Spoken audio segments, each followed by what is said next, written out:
हजारीबाग के नाबालिग हत्याकांड का खुलासा होने के बाद हालांकि भारतीय जनता पार्टी ने झारखंड बंद को वापस तो जरूर लिया, लेकिन मामले के एक आरोपी भीमराम की गिरफ्तारी को लेकर पक्ष विपक्ष के बीच बयानबाजी का दौर जारी है। एक तरफ सत्ताधारी दल का आरोप है कि मामले के 3 आरोपियों में से गिरफ्तार एक आरोपी भीमराम भाजपा का ही कार्यकर्ता है, लेकिन वहीं दूसरी तरफ अब मामला का उद्भेदन होने के बाद भीमराम से बीजेपी ने अपना किनारा कर लिया है। कांग्रेस का कहना है कि आरोपी भीमराम भाजपा के बूथ लेवल अध्यक्ष था और पार्टी का सक्रिय सदस्य है, लेकिन अब बीजेपी इनकार कर रही है। इधर बीजेपी प्रवक्ता प्रतुल जादेव ने कहा है कि आरोपी भीमराम का बीजेपी से कोई संबंध नहीं था, लेकिन सत्ताधारी दल बिना तथ्य के आरोप लगा रही। दरअसल झारखंड में बढ़ते अपराध के मामले पर सरकार की पोल खुल रही है, इस कारण सत्ताधारी दल की ओर से गलत बयान भी दिए जा रहे हैं। ये आरोप इनकी तरफ से है।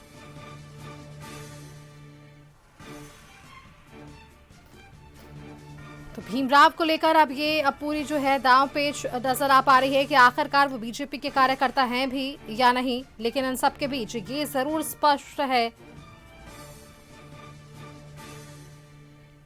कि इस मामले में गिरफ्तारी हुई है, पुलिसिया कार्रवाई भी सामने आई है।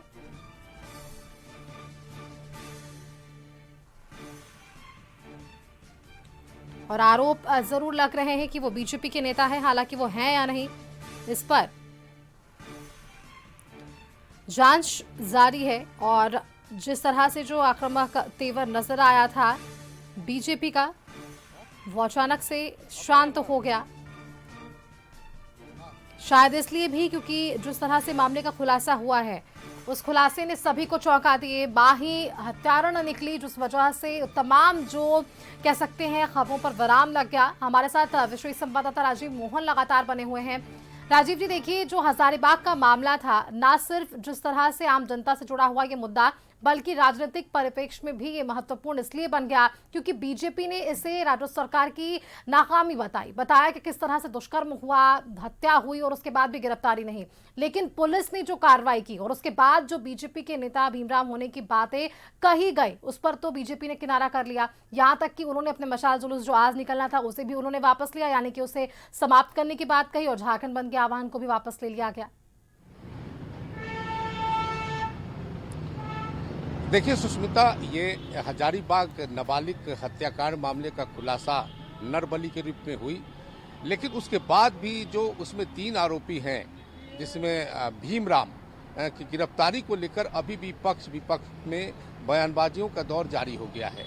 और ये उसका मुख्य वजह यह है कि जो भीमराम है उसके बारे में सत्ताधारी दल का आरोप है। ये भीमराम कोई और नहीं बल्कि भारतीय जनता पार्टी का सक्रिय कार्यकर्ता है।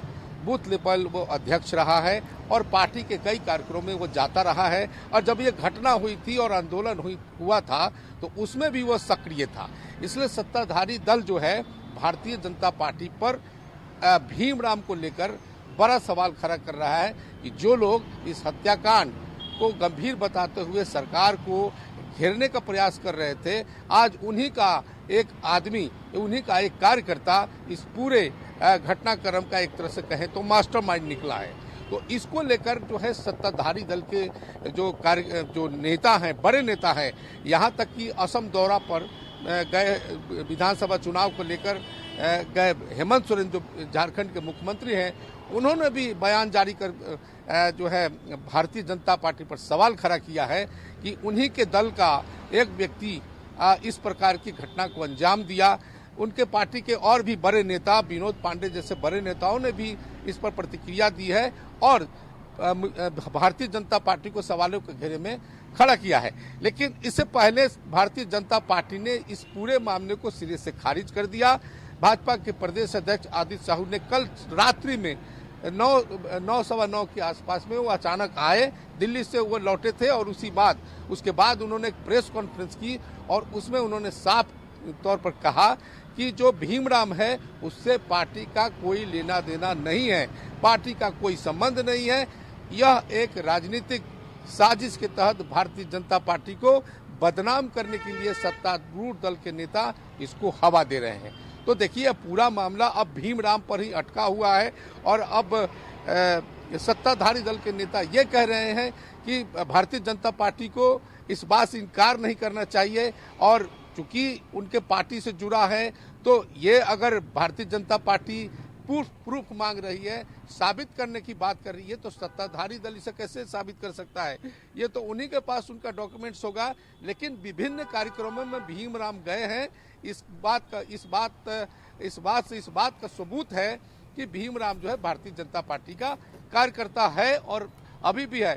तो इस तरह से पूरा मामला जो है अब भीमराम पर आकर के केंद्रित हो गया है। और भारतीय जनता पार्टी ने दूसरी बात ये कही है कि नरबली जो बच्ची की दी गई, जिसमें उसकी माँ और के साथ एक जो ओझा गुनी का कांड करने वाली एक महिला के साथ भीमराम गिरफ्तार हुआ है, तो भारतीय जनता पार्टी का कहना है कि नरबली जब दी जाती है तो किसी व्यक्ति की या किसी बच्ची का जो जिसकी हत्या की गई है उसका गला रेत कर, गला काट कर की जाती है और उसके खून से बलि दी जाती है।